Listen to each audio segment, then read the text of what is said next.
Leo Julai 13, 2026 ninazungumza kwa niaba ya Baraza la Vijana wa Chadema, lakini nazungumza kwa niaba ya familia, lakini nazungumza kwa niaba ya wananchi wanaojali sana utawala wa sheria kuhusu kuendelea kushikiliwa kwa wanafunzi wa vyuo vikuu hapa mkoani Mbeya. Mtakumbuka tarehe 3 na tarehe 4 Julai 2026 wanafunzi wa vyuo vikuu mkoani Mbeya akiwemo kiongozi wa wanafunzi wa vyuo vikuu mkoa wa Mbeya, mwenyekiti wa mtandao wa wanafunzi wa Chadema vyuo vikuu na vyuo vya kati mkoa huu wa Mbeya, Mheshimiwa ndugu yangu kijana mdogo wangu anaitwa Noah Mwalwange, lakini vile vile tuna katibu wa mtandao huo wa wanafunzi anaitwa Gwamaka Mboka, lakini yuko pia na kijana ambaye ni kiongozi kwenye tawi kwa maana ya chuo cha Catholic University of Mbeya KUOM anaitwa Agustino Wasinyo, lakini vile vile tuna kijana mwingine ambaye ni mwanafamilia pia anaitwa Rogers Mpwani. Sasa tangu wamekamatwa mpaka leo tarehe 3 mpaka na tarehe 4 walivyokamatwa, leo tunazungumza ni takriban siku 10 na siku 9 tangu wamekamatwa. Sasa kwa mujibu wa taarifa nilizonazo baada ya kufanya mawasiliano na wakili Philip Mwakilima ambaye ameniambia kwamba kwa takriban hizi siku 10 zote ambazo vijana wameshikiliwa hawajafikishwa mahakamani kujibu tuhuma ambazo wanazo, na kwa hatua ambazo wamezichukua kwa sasa kwamba shauri limeshafunguliwa, shauri la habeas corpus chini ya hati ya dharura, na shauri limefunguliwa tarehe 11 Julai 2026. Sasa pamoja na kufunguliwa shauri hili, kinachotusikitisha ambacho ni muhimu sasa umma ukafahamu, kinachotusikitisha ni kwamba vijana hawa ambao ni wanafunzi wa vyuo vikuu, mmoja kati ya hao kwenye chuo anachotokea wameanza mitihani leo Julai 13, 2026. Na wengine kwenye vyuo vyao wataanza mitihani ya mdomo kwa maana oral examination tarehe 16 mwezi huu Julai 2026, na written examination wataanza tarehe 21 mwezi huu Julai 2026. Sasa kuendelea kuzuiliwa kwao kunaweza kuwa na athari kubwa. Kunaweza kuwa kuna athari kwa upande wao wa elimu, lakini kuna athari upande wa ndoto zao, lakini vile vile kuna athari ya mustakabali wao. Lakini kama unavyofahamu, familia tunazotokea ni familia maskini, familia za watu wa kawaida, kwa hiyo kuna matumaini ya familia, kuna matumaini ya jamii nyuma ya hawa vijana ambazo zinaathiriwa kuendelea kushikiliwa kwa hawa vijana.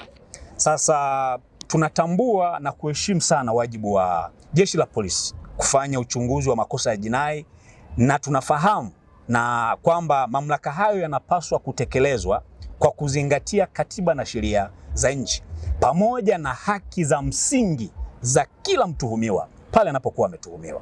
Sasa tunafahamu misingi ya kikatiba kuhusu haki ya mtu anayetuhumiwa, haki ya kusikilizwa, haki ya kufikishwa mahakamani ili kama anatuhumiwa kwa kosa analotuhumiwa kutenda, ikiwa ametenda akasikilizwe, sheria ya mwenendo wa makosa ya jinai na sheria zingine za haki za msingi za binadamu na mambo mengine tunafahamu.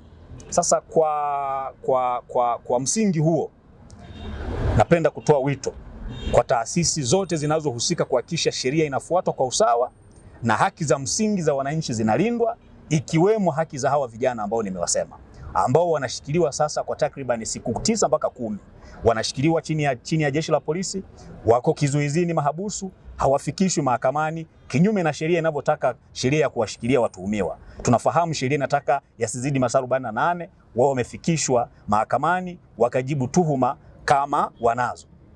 Sasa napenda kutoa wito mosi, na tunalitaka Jeshi la Polisi mkoa huu wa Mbeya, endapo hakuna msingi wa kisheria wa kuendelea kuwashikilia, liwaachie mara moja bila masharti yoyote ili warejee kuendelea na masomo hawa vijana, na hasa katika hiki kipindi ambacho ni kipindi mahususi na muhimu, kipindi cha mitihani ya mwisho wa mwaka, mitihani inayokwenda kuamua ndoto zao, kuamua hatima zao, kuamua matumaini ya familia zao. Jambo la kwanza. Jambo la pili, endapo kuna ushahidi unaounga mkono tuhuma ambazo polisi wanawatuhumu na kuwashikilia nazo, tunalitaka jeshi la polisi liwafikishe mahakamani bila kuendelea kuchelewesha, ili sheria ichukue mkondo wake na wapate haki ya kusikilizwa, ili kama wanakosa mahakama ikaamue. Kuendelea kuwashikilia ni sawasawa na kwamba jeshi la polisi limekwisha kuamua kwamba hawa wana makosa, wanastahili kuendelea kukaa ndani. Huo sio utaratibu wa sheria. La tatu, kwa heshima na unyenyekevu mkubwa sana, tunaiomba mahakama, kwa kuzingatia kwamba shauri la habeas corpus ambalo limefunguliwa limeshasajiliwa chini ya hati ya dharura tangu tarehe 11, na kwenye hiyo application imeeleza wazi, kwa taarifa alizonieleza wakili Philip Mwakilima, limeeleza wazi mazingira ya unyeti wa udharura, kwamba leo tarehe 13 na ndani ya wiki hili tarehe 16 kuelekea tarehe 21 wiki lijalo, vijana wapo kwenye mitihani. Udharura huo, kwa heshima kubwa sana, tunaiomba mahakama, kwa kuzingatia kwamba shauri limefunguliwa chini ya hati ya dharura, na kwa kuzingatia athari zinazoweza kujitokeza kwa vijana hawa, ikiwemo masuala ya elimu na haki zao kwa ujumla, mahakama ipange jaji au hakimu wa kusikiliza hilo shauri haraka iwezekanavyo, ili mahakama ikaamue kwamba ni kweli ni sahihi kwa tuhuma wanazotuhumiwa nazo ama si sahihi, au vinginevyo kwa kadri mahakama itakavyoona inafaa. Sasa ni wito wetu, ni wito wangu kama kwa niaba ya Baraza la Vijana wa Chadema mkoa wa Mbeya, kwamba ni muhimu mahakama ikajitenga na hiki kinachoendelea kufanywa na jeshi la polisi. Jeshi la polisi limekwisha kuwashikilia kwa zaidi ya siku 9 sasa, bila kuwafikisha mahakamani wakajibu tuhuma kama wanazo. Lakini kama haitoshi, mahakama tangu kesi imefailiwa tarehe 11 chini ya hati ya dharura, kwa maelezo hayo ambayo yametolewa kwenye faili lenyewe, kitendo mpaka leo jaji hajapangwa kusikiliza kesi, ili huyo jaji apange muda wa kuisikiliza hiyo shauri. Ni muhimu sana.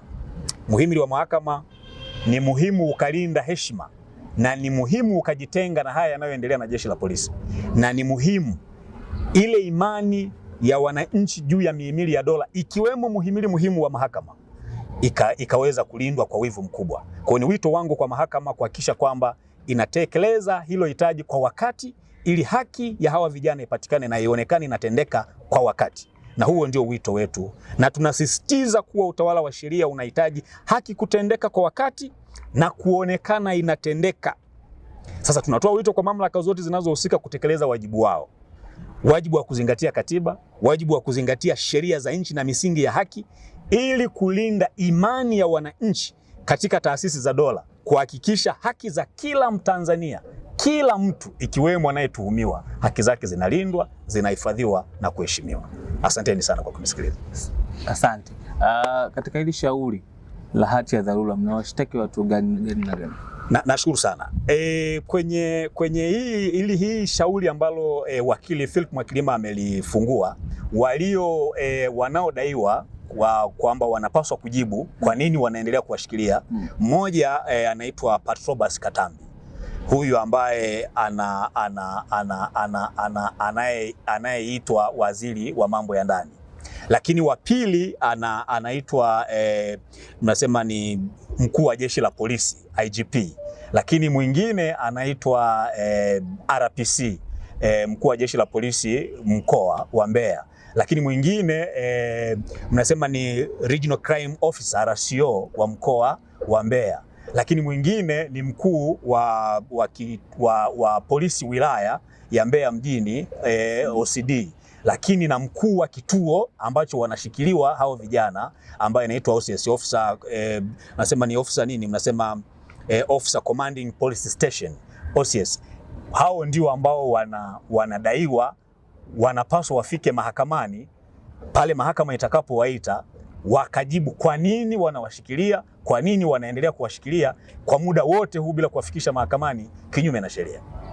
Na mlipofuatilia, mliambiwa ni lini ambapo mtapangiwa sasa rasmi jaji na kwa ajili kesi ianze kusikilizwa? Kwa utaratibu anayeweza kupanga lini hiyo ni mahakama wenyewe. Utaratibu wa kufanya maombi au kufungua mashauri yanafanyika kwa njia online. Sasa shauri likisha kupokelewa, ni wajibu na kazi ya mahakama yenyewe kupanga jaji, ili huyo jaji aje aseme lini mnaitwa muende mkasikilizwe. Sasa kwa sasa kama nilivyosema mwanzo kwamba shauri limekwisha kupokelewa na kusajiliwa, lakini bahati mbaya ni kwamba bado jaji hajapangwa, ili huyo jaji akishapangwa awaite hawa wanaodaiwa pamoja na wadai, ili wafike mbele ya mahakama, mahakama ikaone ni sahihi kuendelea kuwashikilia ama sio sahihi, ni sahihi hayo wanayotendewa ama sio sahihi.